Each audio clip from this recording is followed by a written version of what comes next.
Yeah, so we're back live, and it's still the World Cup fiesta.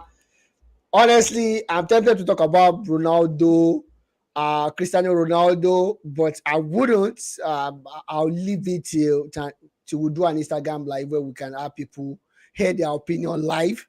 But we'll be talking about the World Cup, going forward with the World Cup, Group D, where we have France, we have Denmark, Australia, and of course Tunisia. France right now, two-time former champion of the world in 1998 and of course 2018. Everybody remember. Most people remember the 1998 team. Emmanuel Petit, Patrick Vieira, their striker that did not score any goal throughout the tournament. Forgotten his name now. What, Christophe Um, Dugarry or who? What's his no, name? it wasn't Kosef Degari. I forgot the name of the striker now. I'm seeing it in front of my face right Seven now. But Kovac. Seven Govac, yeah, Okay, that did not score any. Givash. Okay, yeah, Givac, that Stefan did not score Givash. any But goal, yeah, of course. Givash is the current day, is the present day Gabriel Jesus. Gabriel Jesus, no, Yes.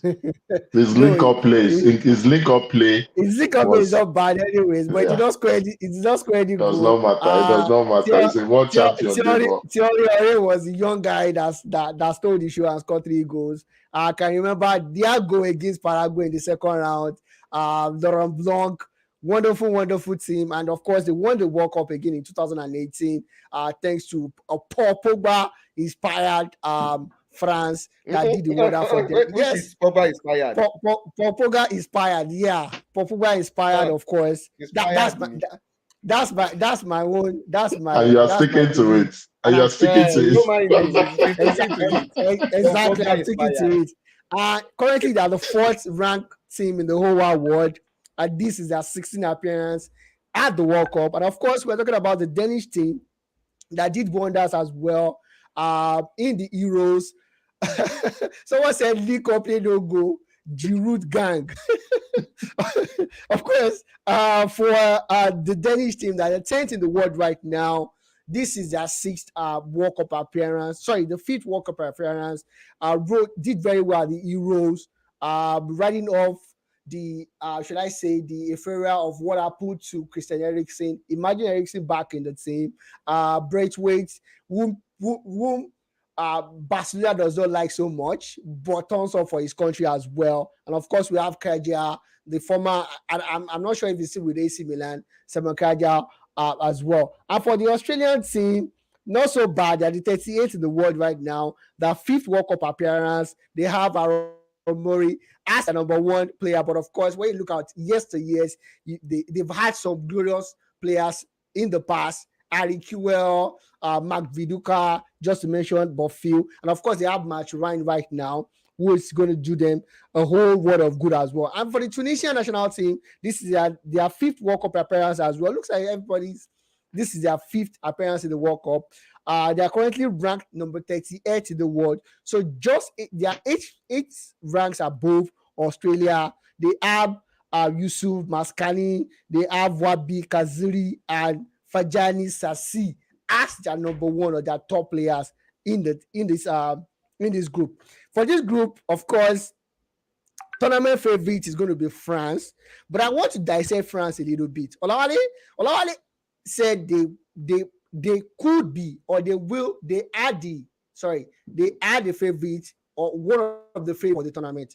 And I'm like, okay, I understand that, but looking at the antecedent of Didier Deschamps, I don't trust him to exhibit, or should I say, show us the full powers of the attacking ability of France. And that's my major concern about it. And what I was talking about the team starting line up, we're talking about the three central defenders, two wing backs, which is probably going to be a 3-4-3 formation. I'm saying, okay, once you start that, that means you are pushing something off your team. And currently, they don't have N'Golo Kante and Paul Pogba, and we know how useful or how terrific those guys is to the game plan of Didier Deschamps. Kachi, I'm going to start with you. What are the chances? I see France coming out of this group 100%, maybe with 100% points as well, which is going to be maximum 9 points. But going forward, I have a little bit of concern about their team and how they are going to position they are going to parade their team. Olawale said um, Kylian Mbappe and Ousmane Dembele are going to flank Benzema. But I told him that knowing the decision for who he is, he will probably play Antoine Griezmann ahead of Ousmane Dembele.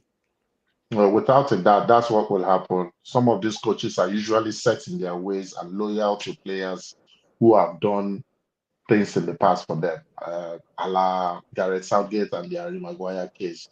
I certainly believe that Griezmann will start ahead of Dembele. Is that rightfully so? Maybe not, but you also cannot rule out the fact that Griezmann has been a big talisman for France. Your concern is not unfounded, simply because Didier Deschamps has always been a defensive-minded coach who is Exactly. just enjoying the fact that France always produce amazing attacking players. That's really what is happening right now. His focus really would be to show up that defense because since the UEFA Nations League, I don't think he has a starting a clear starting Clear back starting four. lineup. That's why he's opting for the back three. And then you also have to consider the fact that he's lost Rafa Varane, who No, easily would Varane have is going to the easily, World Cup. even He's though going he to the will not World Cup. play, he made the list. He Okay, will. Yeah, I made the list, so he's going to okay, the World so Cup. good. Okay, starting Rafael Varane, who obviously will not start the first couple of games, except by some miracle, he's declared match fit ahead of schedule. Um, for me, my concern is on how they would deal with the Denmark issue. I say so because you said something and I almost smirked. I don't think I'm certain they will come out of the group, but I'm also certain that they will not get all 9 points. Simply because of what Denmark did to them in the Europa Nations League, winning both in Denmark and also in France. They seem to have France's number right now, simply because they play better. They're more oiled Cohesive. machine Yeah. exactly than France is currently. Um, Didier Deschamps knows how to get the defensive solidity, especially when it gets to the knockout stage. He doesn't mind playing a negative football to potentially get to extra time and possibly penalties, even though that is not the approach anybody who has the plethora of talents that France has should go with. But it's the sad Exactly. truth. That's what they would do. I think they come out of it, but I'm also certain. I don't know what Olawale thinks, but I think Griezmann will start ahead of Dembele. Maybe not for the best, but that is what Deschamps will do. Yeah. Thank you very much for that, Kachi. Olale, you talk about Saliba starting, and I'm like, are you sure it's going to start? What would be your own preferred formation and the starting lineup for France going into this? And how well do you think they will perform at the latter stage of the competition? Because honestly, talking about France in this group is a no-brainer. Yeah, for me, I think France, looking at the French team, the composition of their team, what you could probably find is players who are, let me say, wired for the knockout stages of competition. You have Syria winners there. You have the bulk of players that won the 2018 edition for them are Yeah, still in that squad. I still So yes, in terms of yes. experience, in terms of guys with big game mentality, I think they have it.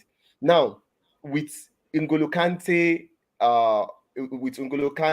and Pogba out, and if you could recall last World Cup, they still have well, what's the name of this guy that Blasi played for Matuidi, Juventus? Blasi Huh? Matuidi, Blasi That's my Matuidi. Tweedy. Yeah, with those three out of the way, I just think they will probably feel more comfortable with the three at the back. They don't have a natural DM again. Kamavinga is not a DM. Neither is Chumani. Chimani. Not even Adio. So they have Yeah. CM. So there is no natural DM in that team. That is why I think is we'll probably go for a three at the back. I'll probably go for Saliba ahead of Varane because I'm still having a bit of doubt about Varane's His fitness. fitness. So I think he will probably go for Saliba, Upamecano, Saliba, and Jules Koundé. Jules Koundé is a bit flexible. It could probably, if there's any need for them to switch during the game, from that right center back, it could move to the right back position. So it gives them flexibility. Now, because Deschamps is a coach that wants defensive stability guaranteed. That's why Yeah, that's why I say the 3-5-2 might give him what he's looking for. he really He might wants. flank them with Pavard and Lucas Hernandez. That automatically gives you like 5 defenders. Now, the central midfield pairing, I'm sure Chumani should start. Who is going to partner him is who I don't know. It could be Kamavinga, it could be Adirabio. They have a lot. It Some could bit be of options Matteo there. Guendouzi as well. It could be Genduzi.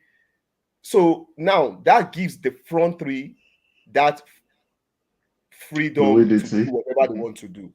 It's just my own thinking of a Dembele on the right, Mbappe on his favorite left, and Benzema through the middle. What this guarantees you, it guarantees you mobility. Those three guys can extend position with ease With and ease, exactly. with less defensive responsibility on them. I think this probably gives him how well they've accustomed themselves with it. Because I think they play with the 3-5-2 some couple of occasions in the Nations League. How well they accustomed themselves with the formation is another thing entirely. But I think this gives them the right balance in terms of defending and in terms of attacking. How far they will go on in the latter stage of the competition, like I rightly said, they have experience. They have guys who have the mentality to play at this stage. I think the only thing, my only concern for them is they tend to switch off in games. If you recall, at the last Euro Nations Cup when they lost to Switzerland, they were behind. I think they went 1-0 behind. Then the Liza went ahead. They went ahead with 3-1, and just of a sudden, they conceded 2 goals. So they have this tendency of switching on, switching off, which you don't need at this kind of competition. At this kind of competition, if they can get the right momentum, if they can solve that particular problem, I think there are very few teams who can probably look at themselves and say they can beat this French team in this competition. All right, perfect.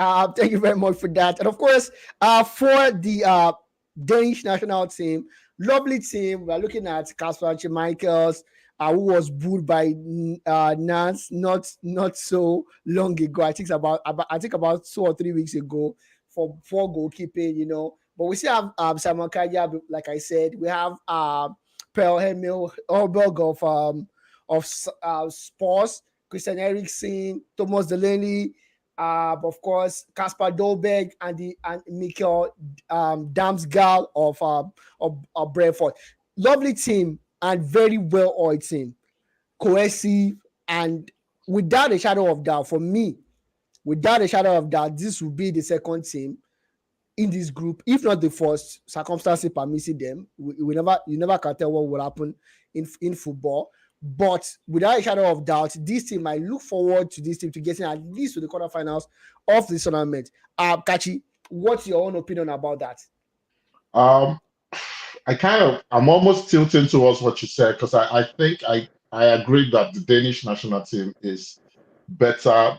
The sum of its parts is better than their individual talents. Yes, they have outstanding individual players in Højbjerg, Eriksen, and the likes, but they play better together. A lot of people might say, oh, their Euro 2020 semi-final run was a fluke, that they were given pretty easy draws in the knockout stages, Wales, Czech Republic, and the like, but you beat the team in front of you. And they buttressed that when they went to the Nations League and were one of the few teams that defeated or successfully beaten France in recent time, both home and away. It tells me that everybody understands their duty. Everybody knows what they need to do. I definitely see Denmark doing well. I see them as one of the dark horses. They are not a team you want to meet in the knockout stage, not because they will blow you out of the park, but you will find it difficult to blow them out of the park. And if it gets to the lottery of penalty, obviously they will take their chances. So Denmark, a quarterfinal run will be a success for this current group of players. Probably Eriksen's swan song, I'm not sure, but it is experience they will build on. Most of them have been in tournaments. I just mentioned the Euros, so they already have experience. And they played that Euro on the back of an emotional roller coaster of seeing Eriksen collapse and almost losing his life. Yet they stayed together and were able to do what they did. So it tells me that they can overcome adversity. That spells trouble for anyone who potentially meets them in the round of 16. I think a quarterfinal berth will be a successful tournament for them. But even in that quarterfinal, don't write them off. All right, Olale, I don't know if you agree with Kachi. I agree with Kachi 100%. If I don't want to meet them, I remember in France '98, Nigerians were talking about. Oh boy, don't go there. Missing Brazil in the quarterfinals, and we I don't think there's against anything them, and San the Landro brothers did us a bad one. Yeah, like I think there is nothing to probably counter against all the points Kachi has raised, because one thing you know about the very good a very good Scandinavian team is this. If you watch, I think we've seen Sweden, Denmark performing very well in previous competitions, and one thing stand, despite irrespective of the players they have, the talents in their team, what probably goes for them is the organization. That team organization is always there. Even when Sweden has this Zlatan Ibrahimovic of this world, the Henrik Larsson, yeah. But you still look at it.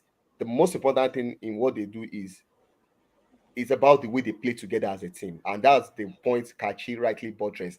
And what makes them probably a little bit dangerous to play is beyond what you call it, the organization and the way they play as a team. They still have in Christian Eriksen, they have a player who could single-handedly make a difference in the split of the course of game. Exactly. Yeah, so that's where it becomes very tricky. I think this is the team France will be very wary of, and I will try to avoid. and probably it's going to be a tricky tie against France. But like I said, either second round or quarterfinal, depending on either they finish first or second, because they are likely to go and meet Argentina. And for me, there could be a potential problem for Argentina in the second round. That's the likely opponent to face. So like both of you rightly said, this is a team you just don't want to face. All right, perfect. And of course, no disrespect to the Aussies. I don't expect them to do so much. No, I'm looking at their lineup. No area of stars as well. We can't. I can't point out to someone that 17 of the 23-man list are going to a tournament, to the World Cup for the first time. You can imagine that. So it's not like there's nothing to really no shout out to any player, although they have a couple of players that hold like their goalkeeper Danny, but that's just it. That's just about it.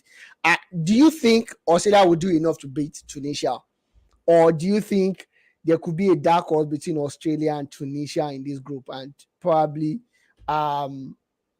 mess up Denmark's chances of becoming second in this group?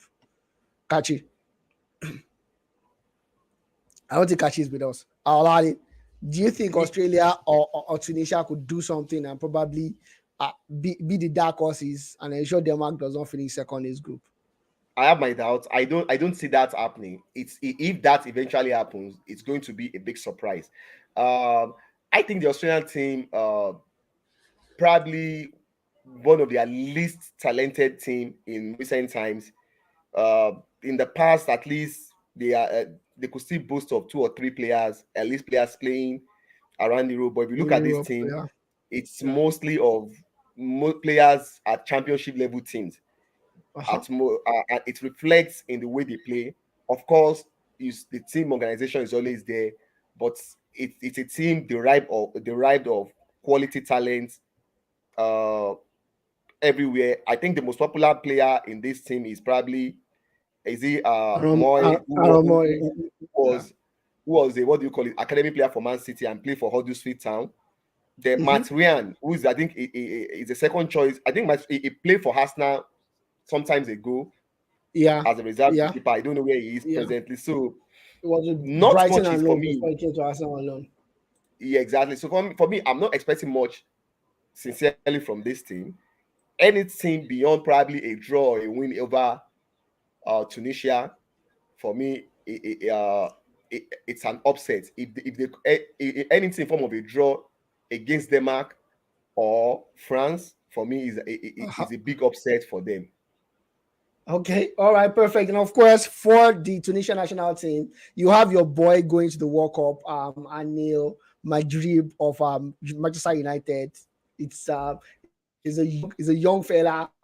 This is going to be a good one for him, a good exposure for him as well. And the Wabi Maziri, like I said before, who now plays his trade with Mapele. And Jan Valery, who plays his football with Angers, it was last season. It was with Southampton. It's a pretty solid team as well in the real context of it. But because of the people we are vying against, maybe if they were in a different team, the situation would be better off for them. But in this kind of thing, I don't see the Tunisian national team doing anything so big. But how happy are you for the young boy Aniba going to the World Cup? Or do you think I'm very happy for him. I hope he's great. I hope he can get a decent game time to at least showcase his skills and what he could do. For me, I think I just have a bit of North African teams have always been disappointing when it comes to what do you call it at the world stage. I think Morocco, I think Algeria remains the best bet that we've seen from North Africa. Their performance in 1982, and I think in 2014 when they got to the second round and they took Germany to that extra time. Beyond that, Morocco on the few occasions they participated in the World Cup, they've been very disappointing. Even Egypt, those ones they hardly qualified. So a bit of history on Lawale. In 15 World Cup games, Tunisia has only won 2, and they've never made it out of the group stage in 5 World Cup appearances. So that was even one of their better teams that have Jaziri and those. And this team looks, of course, they will try to play like the Europeans. But I don't expect them to do anything better than what they've probably done in the past. I think they are going to crash out in the first round, and probably if they have the best they could do is probably get a draw against Australia. And I think that's the end of the tournament. All right, so as it stands now, everything looks to be in tandem for the three of us. France is going to win the group. Denmark for me, Australia is going to be third, and Tunisia will be fourth. I don't see any difference. I don't see any surprises springing up. Olali, I don't know if you have any counter to that. Maybe. No, not at all. I just think I think there's a breaking news that I saw now. I don't know whether it's that Christopher Nkunku has been ruled out of the World Cup with injury. Oh wow. That will have given the French team a bit of option in attack. I think that means someone like Marcus Thuram can actually go to the World Cup then. I don't know. I think he's in the squad. Marcus Thuram is in the squad right now. Thuram is he the squad? No, yes. He's not. Is he? I can't see him in the list of players. I saw his name in the list I read. What do you call it? Okay, so who is going to take over or replace? Anyways, you will have players on standby that could probably. Of course, and it's a 26-man squad. I think one player going. It might not be that significant to add any other player because whichever player they had might not even. No, Marcus Thuram is not. Marcus Thuram is not on the list right now, so he's probably going to the World Cup. He's not on the list. He's not on the list right now.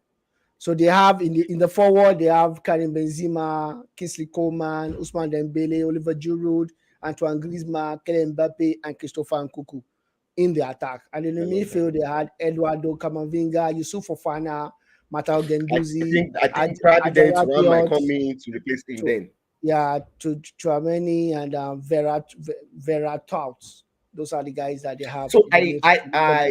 I have a suggestion for, let me say, uh, a challenge, a World Cup challenge. So Okay. for like a prediction, I like it just among the crew. Okay. You predict you predict the match, like who's Uh-huh. going to, if you get the prediction right in terms of who wins, either it's going to end up in a win or a draw. If you if you get the prediction right, it's a 1 point. Oh, okay. Now, Makes now if sense. you get the score line right, it's additional Yeah. 1 point. That makes it Okay. 2. So like Okay. if you predict a draw game now, and if like if you predict a 2-2 draw, And it ends in if eventually ends, let me say a 1-1 or 1-1, of 0-0. course you got the draw right, which is a point. Yeah. But you get the exact score line, it Score gives you line. additional points. The same thing Okay. with a win. If you predict like, okay, Germany is going to win 3-0, Okay. if they eventually Win won by 3-0. That's 3-0, yeah. that's you get to. But if you predicted 3-0 and they won by 2-1, you still You get get your one 1 point, 1 point. Okay. but That you will get. So let's see who is going to get the who most gets the points at the end of the most day. point at the end of the time. Okay, all right, that makes sense. I'm all in for that. I'm all in for that. Honestly, I'm pretty sure Kati is all in for that as well as Shay. So I'm pretty Ojus sure can send his predictions even if it's not going to be available. okay, and Tuji We'll can do that as well. Okay, that makes sense. It's going to be easier for us to even track using. Okay, we'll do that behind closed doors, Olawale. We'll do Yeah. that behind closed doors. All right, perfect. Thank you very much for joining us today, Olawale. Kachi, thank you very much for taking time out of your busy schedule to do this for our fans. Till we see you again tomorrow. My name is Sadia Adebowale. The World Cup is here.